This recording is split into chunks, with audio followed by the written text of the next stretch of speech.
Welcome to Clarified Solutions, where we'll explore business insights to assist you to more expertly align your how and what with your why. Be empowered to strive, thrive, and achieve.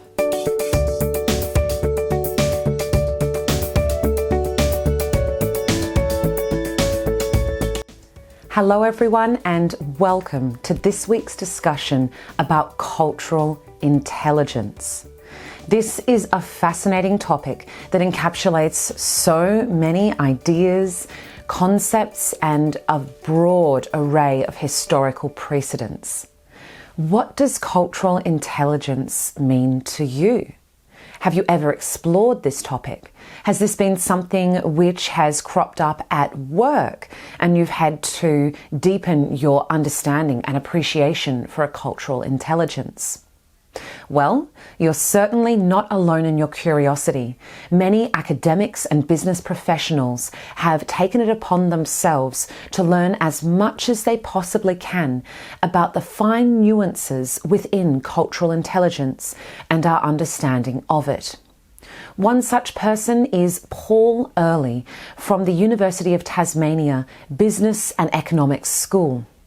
Paul decided to conduct research into cultural intelligence, and what he's done is incredible.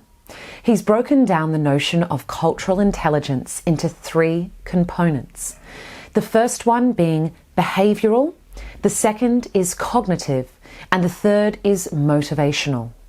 So these three segments of cultural intelligence are going to form the backbone of our discussion today. As always, I'm really interested in your comments, your thoughts, and your experience as it relates to cultural intelligence or any of these interrelated topics that we are discussing today. So first, how about we begin with behavioural? So behaviour as it relates to cultural intelligence. These are the way in which our thoughts and ideas are expressed, the actions in which we take that can be moulded and crafted by this sense of cultural intelligence. So how is it that our behaviour can be so drastically changed by our sense of cultural understanding and awareness? Well, as we all grow up, we have certain rituals, certain behaviours which become ingrained over time. Now, it's not until you meet people who have a slightly different range of cultural behaviours that you can even begin to become aware of your own and sometimes move towards the point of questioning them. Now, when I say these cultural behaviours, if we put this in the context of business, we can be talking about a company ethos and the certain cultural norms and behaviours within that business. For example, one cultural behaviour within a business may be to always assist a colleague in need. So if you determine that someone really needs assistance or is struggling to complete their project, that you will reach out to them and offer your assistance as best you can.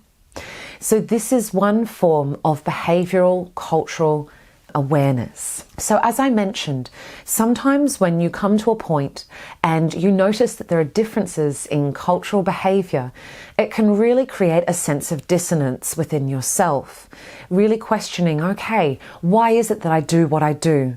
Would I like to change some of my behavioural standards? And if so, why and how? So this is the behavioural element of cultural awareness.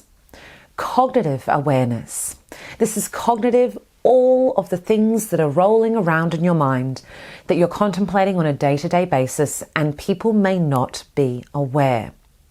So why is it that your feelings and your thoughts would be so highly influenced by your cultural upbringing and experiences? Well, as we learn and develop as children, we soak in all of these incredible elements around us, from the visual to the tactile to even thought-based experiences and feeling-based experiences. So this really comes into play when we form a coherent sense of self within our cognition. So this coherent sense of self and how we relate to others is very much determined by our cultural awareness and our cultural propensity for being able to adapt, evolve, and become part of a group of people. This is the cognitive side. Then we have the motivational side. Now this is quite interesting. Let's move beyond the pure emotional-based response and into the more complex series of motivations that really guides our interest in certain behaviours and really hoping for particular outcomes. So when I say motivational cultural intelligence, so it's really getting to the heart of our why.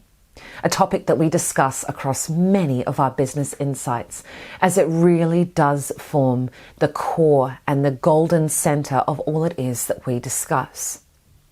So what would be a motivating factor that's determined and guided by a cultural awareness? One, for example, could be thinking about the course of your lifespan and looking towards the priorities that you set yourself in business and in your personal life. This can be very much determined by your cultural upbringing, awareness, and level of intelligence in the cultural space. So consider some of these motivating factors that you may have.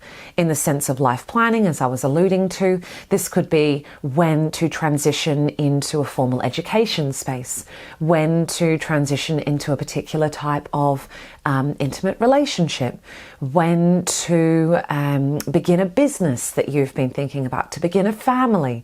So all of this is highly influenced, and some can even argue determined by your cultural awareness, by your cultural situation. So I thank Paul Early very much for bringing all of these particular ideas to light. And I would highly suggest, if you want to search deeper into this topic, that you do so. It's absolutely fascinating, and truly it is incumbent upon each of us to really develop and understand our level of cultural intelligence and evolve this as we move through different stages of life.